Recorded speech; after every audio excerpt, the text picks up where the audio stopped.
educação e os desafios dela neste momento de pandemia. As aulas presenciais estão suspensas, muitas entidades promovendo aulas à distância e nós estamos recebendo aqui os principais nomes da educação em Santa Catarina. Estamos falando com o secretário de Estado da Educação, o senhor Natalino Ujoni. Também está com a gente o reitor da Universidade Federal de Santa Catarina, o senhor Ubaldo Baltazar.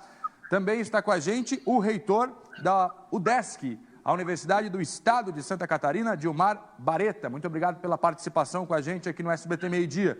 E, por fim, também o reitor da Unisul, o senhor Mauri Herdet. Doutor Ubaldo, como é que está a situação na UFSC neste momento, os alunos sem atividades e como está sendo montado esse plano de retomada nas aulas presenciais na Universidade Federal de Santa Catarina? Os prejuízos aos estudantes já estão sendo contabilizados por aí, doutor Ubaldo? Bom dia. Bom dia, é um prazer estar aqui contigo, trabalhando um pouco essa questão dessa paralisação forçada.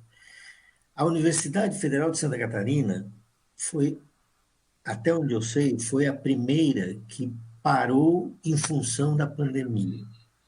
Quando foi declarada a pandemia por força do coronavírus, 2 dias depois, no máximo 3 dias, dia 16 ou 17 de março, nós paralisamos por 1 semana.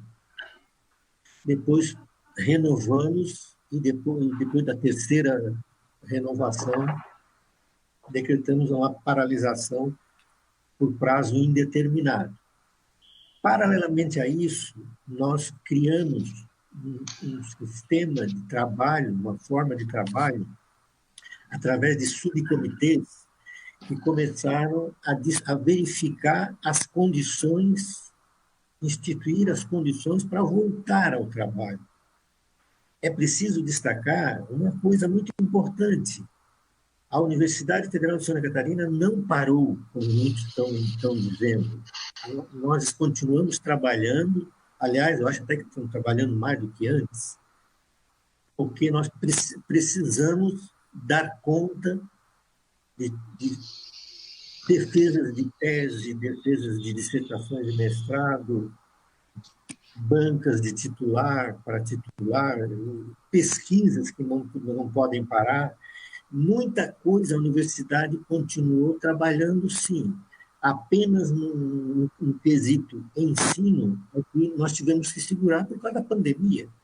Nós tínhamos que trabalhar uma forma de tentar implantar um sistema que não prejudicasse os nossos alunos, as famílias dos nossos alunos.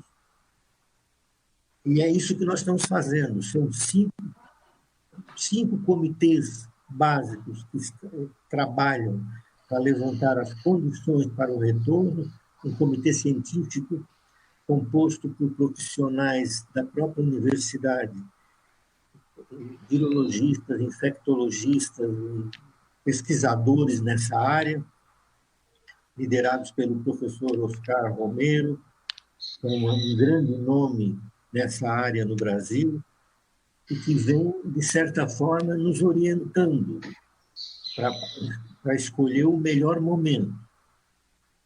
Os subcomitês estão entregando os relatórios hoje, amanhã, no mais tardar, e é com base nesses relatórios que o comitê assessor vai analisar, filtrar o que pode ser implantado e o que não pode, para levar para o Conselho Central, o Comitê Central. Doutor Ubaldo, mas a educação à distância, de fato, na Universidade Federal, o senhor falou que o quesito ensino, de fato, teve que parar. Educação à distância não foi uma alternativa tomada pela Universidade Federal de Santa Catarina, ou isso ainda está sendo estudado? Inclusive, o senhor falou aqui de ações que estão sendo desenvolvidas dentro da UFSC, e essas ações também foi motivo de questionamento, até pelo movimento Floripa Sustentável, que questionou as ações da UFSC neste momento, o stop que a UFSC deu. Educação à distância não está no contexto da universidade? Olha, eu fiz uma reunião com representantes do Floripa Sustentável e deixei bem claro para eles uma coisa. Nós não podemos confundir EAD, o ensino à distância, com simplesmente dar aula de forma remota. Nós temos cursos à distância que continuam, porque os professores são preparados para isso. Nós temos as cidades polo, os alunos vão para uma sala especial lá na cidade polo, distante. Existe toda uma técnica de ensino à distância que a maioria dos nossos professores não domina. Precisaríamos fazer uma capacitação para que isso possa ser feito. E quem trabalha com ensino à distância sabe disso. Então, nós não podíamos simplesmente, de um dia para outro, colocar os professores dando aula no EAD. Senhor Mauri Hedert, na Unisul, e uma análise sua com toda a experiência que o senhor tem em educação. A gente percebe muitas universidades e até escolas, vamos falar com o doutor Natalino em instantes, da educação pública, lá em dezembro, quando o ano letivo for concluído, e aí a gente tendo esses meses de educação à distância, a gente pode dizer que os estudantes, sejam eles da rede pública ou privada, ensino médio, fundamental ou superior, eles vão ter aprendido a mesma coisa que aprenderiam em sala de aula, ou eles vão ter prejuízo lá em dezembro? Mesmo passando de fase, de ano, os prejuízos serão sentidos? Será uma aprendizagem aí afetada pelo que aconteceu com a pandemia? Ou a educação à distância dá conta de colocar tudo em dia? Bom, em primeiro lugar, gostaria de cumprimentar o secretário Natalino, o nosso reitor da UFSC, o professor Ubaldo, o reitor da UDESC, a quem aproveito para parabenizar, né, pelo início da sua gestão, professor Dilmar. Essa é uma pergunta que tem intrigado muitas pessoas do mundo inteiro. E no caso específico da Unisul, no mesmo dia em que nós anunciamos a suspensão das aulas presenciais, nós já anunciamos também a migração das aulas presenciais para ambientes digitais. E por que nós tivemos a capacidade de fazer isso? Exatamente porque nós temos 20 anos de história em educação à distância. Então, todo esse processo da Unisul favoreceu com que nós imediatamente pudéssemos desenvolver com qualidade a educação presencial e por plataformas virtuais. Sobre a sua pergunta específica, nós temos uma educação à distância com muita qualidade. Se nós formos ver todos os nossos indicadores oficiais do Ministério da Educação, nós vamos perceber que nossos cursos à distância, eles têm qualidade semelhante à educação presencial, alguns inclusive com avaliações superiores. Então, nós temos muita consciência e muita convicção de que, ao final do ano, nossos estudantes vão estar, sim, qualificados, que nossos estudantes participaram, durante o ano de 2020, de um processo qualificado de educação. Mas eu queria acrescentar uma coisa a mais. Nesse momento de pandemia em que todos nós fomos perturbados, na verdade, o mundo inteiro foi perturbado, em todas as dimensões da vida, é um momento também para nós desenvolvermos determinadas competências que talvez numa normalidade da vida nós não desenvolveríamos. Por exemplo, o cuidado para com o ser humano. Por exemplo, o desenvolvimento de competências tecnológicas. Por exemplo, a reflexão sobre esse momento único das nossas vidas. Eu tenho certeza de que daqui a 20 anos, a 30, 50 anos, todos vão se lembrar desse ano de 2020. Portanto, é um momento único de aprendizado, mas não apenas de um aprendizado de conteúdo em sala de aula. É um momento de grande aprendizado para a nossa vida.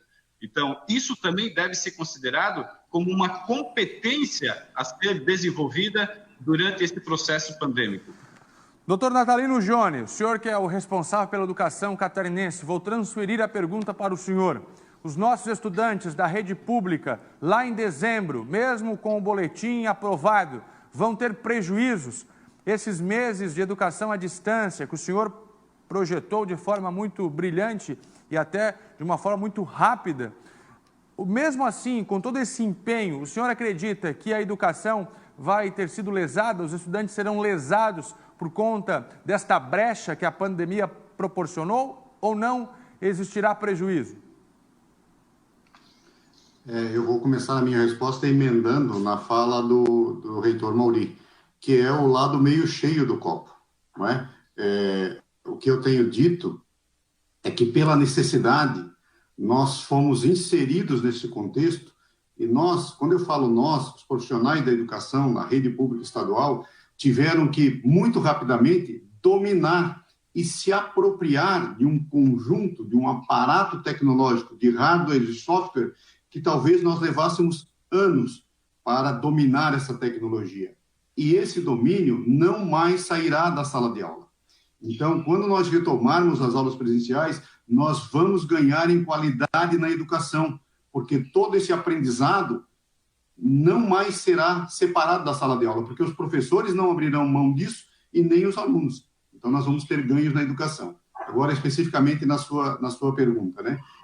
De fato, Santa Catarina, nós tivemos que nos organizar muito rapidamente, o tempo foi muito curto, é uma operação gigantesca, um desafio enorme, nós atingimos uma curva de maturidade, como é normal nos processos, e que agora nós estamos lapidando e aparando as arestas, e apostando que todo esse trabalho, esse conjunto, não é só EAD, é um conjunto de ações não presenciais, porque o EAD, como bem disse o reitor Ubaldo, ele presume, o reitor Mauri também, o reitor Vareta, ele presume que você tenha, de um lado, todo um conjunto tecnológico para suportar esse modo de educação.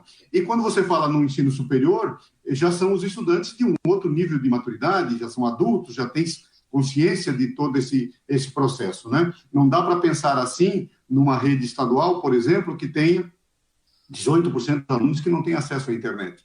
Então, nós precisamos prover condições para que todos os alunos participem. E aí nós encontramos essa alternativa na forma do material impresso, para não deixar nenhum aluno para trás. Desafio 1, não deixar nenhum aluno para trás. Preocupação grande, que nós não tenhamos evasão na retomada. Então, o esforço está sendo, nesse período, para que nós possamos prover os estudantes com o nosso melhor, para que eles possam fazer o melhor proveito desse tempo em que nós não estamos tendo aulas presenciais, e na retomada, sim, uma ampla recapitulação, tem alunos que estão aprendendo melhor dessa forma, então eles poderão ajudar os outros colegas a também se desenvolverem e assimilar esse conteúdo, para que nós possamos trazer todos os alunos para o mesmo patamar. Evidentemente que não há como comparar essa atividade não presencial com uma aula presencial. Evidentemente que não há como comparar. Agora, o ótimo é inimigo do bom e o bom é melhor do que nada. Eu tenho dito em alguns momentos, né, que tudo que nós estamos fazendo é muito melhor, é significativamente melhor, tanto do ponto de vista para os estudantes, para os nossos professores, para a nossa rede, para o Estado e para o país, do que se nós não estivéssemos fazendo nada.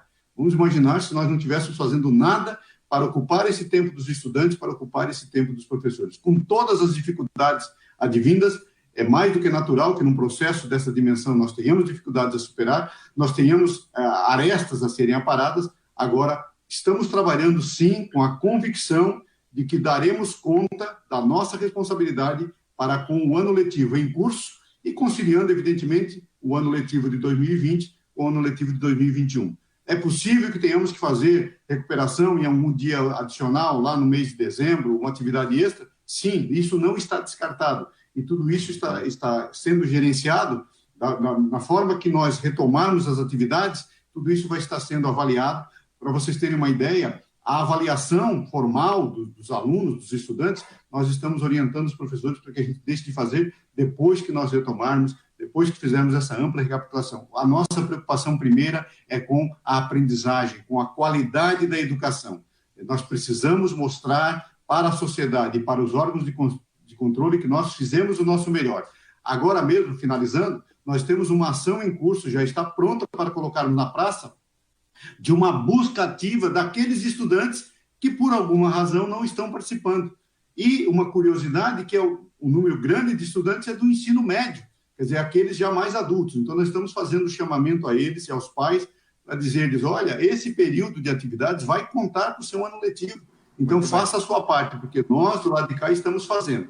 E aí contamos com a participação de todos para que a gente dê conta desse enorme desafio. A aposta, sim, é que esse período terá uma validade importante e que depois, na retomada, a educação vai ganhar em qualidade por conta de todo esse aprendizado que estamos tendo, todos estamos tendo nesse período de aulas suspensas. Interessante. Doutor Ubaldo, a UFSC é referência em pesquisa no Brasil.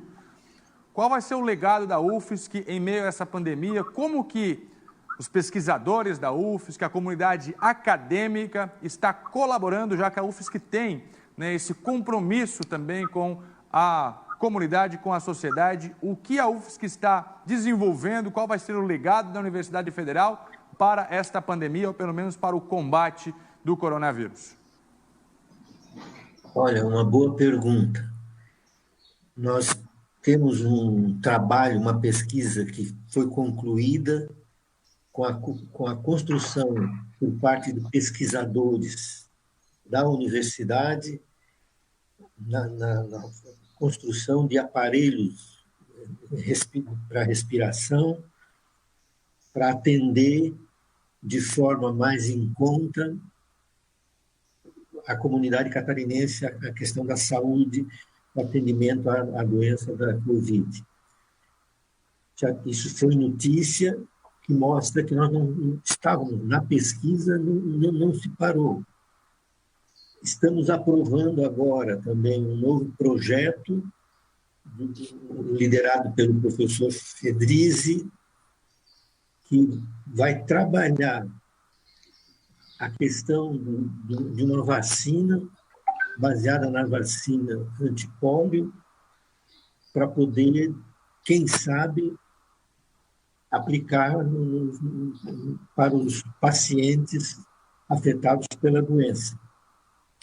A universidade tem uma história, nós não podemos deixar cair nesse momento. Nós temos uma história na pesquisa importantíssima. Nossos pesquisadores são de ponta. Os senhores sabem muito bem que 90% da pesquisa brasileira, pesquisa de base, pesquisa de ponta, é feita nas universidades federais. E a nossa universidade não está fora disso. Ela está muito bem colocada como universidade que investe em pesquisa, no ensino e na extensão. Na questão do ensino, é preciso deixar bem claro essa questão. Nós não tínhamos como, apesar de toda uma história, que foi uma história muito bonita, do sistema de ensino à distância, o EAD, nós não temos ainda condições de implantar esse sistema para toda a universidade. Os nossos professores precisam ser capacitados para isso. Hoje nós temos uma reunião, agora às 10 horas da manhã. Eu até vou ter que sair um pouco mais cedo, pelo que eu estou vendo do horário. Certo. Doutor Ubaldo, mas nessa questão de mais tempo, por exemplo, o Estado teve que aplicar para a rede pública, né? E a universidade não conseguiu ou não teve interesse de aplicar, não teria, por exemplo, a mesma capacidade do Estado, que aplicou na rede pública o ensino à distância, a universidade com recursos próprios, colocar também em prática a educação à distância, ou não foi um desejo dos senhores? Não, o que nós analisamos logo de saída foi a questão do arcabouço tecnológico, digamos assim, que precisaríamos aplicar imediatamente. No meu ponto de vista, poderíamos ter feito isso, mas não seria um resultado positivo, porque os nossos professores teriam que ter um tempo para preparar um material didático, teríamos que estabelecer um critério de como seria feito provas, por exemplo. Em suma, tem uma série de questões que precisariam ser resolvidas. Eu acredito que dentro de, no máximo, 1 ou 2 semanas, nós vamos ter as respostas e como nós vamos retornar. Nós estamos dividindo a retomada em 3 fases. A primeira fase vai ser para logo, provavelmente para a semana que vem, com a questão da pós-graduação. as aulas na pós-graduação. Na sequência, seria a fase 2, que seria a volta da graduação, mas de forma remota. Precisamos ainda verificar alguns pontos que precisam ser aplainados, algumas arestas aí. E terceiro seria a volta à normalidade, né? Como nós estamos dizendo, a uma nova normalidade. Porque a história do ensino, não só no Brasil, mas no mundo, já tem o antes e o depois. Antes do corona e depois do coronavírus. Nós vamos encarar uma outra realidade, uma outra normalidade. Muito bem. Deixa eu conversar agora rapidinho aqui, então, com o reitor da UDESC. O Dilmar também está com a gente aqui. Já converso também com o senhor Mauri. O doutor Ubaldo falou agora de uma retomada já na Universidade Federal de Santa Catarina. A gente já está concluindo. Como é que vai ser a retomada na UDESC? Também será por etapa? Não, a UDESC, como eu falei, a UDESC não parou desde o primeiro dia, mas nós já retomamos, né? Nós já estamos com o ensino online, um pouco diferente do EAD, onde nós temos a participação do professor e do aluno, e nós estamos para essa retomada presencial já se programando de uma forma gradual. Então, aquilo que se recebia nas salas de aula, uma quantidade maior de aluno, nós temos um guia, um protocolo que foi estudado nos últimos meses, aonde a gente vai fazer essa retomada, parte vai ser continuado com aula online, porque nós prezamos pela saúde dos nossos servidores, dos nossos alunos, e estamos trabalhando ali de acordo com as normas de higienização do Estado de Santa Catarina. Então, a ideia é que a Universidade do Estado de Santa Catarina tenha essas aulas online, continue, né? E também, quando for autorizado a retomada, nós gradativamente, então, a partir da autorização do governo do Estado, estaremos, então, retomando o presencial lá na frente, obviamente. Então, muito bem. Fase 1 já está concluída, fase 2 estamos agora, e fase 3 estamos nos preparando agora para a frente.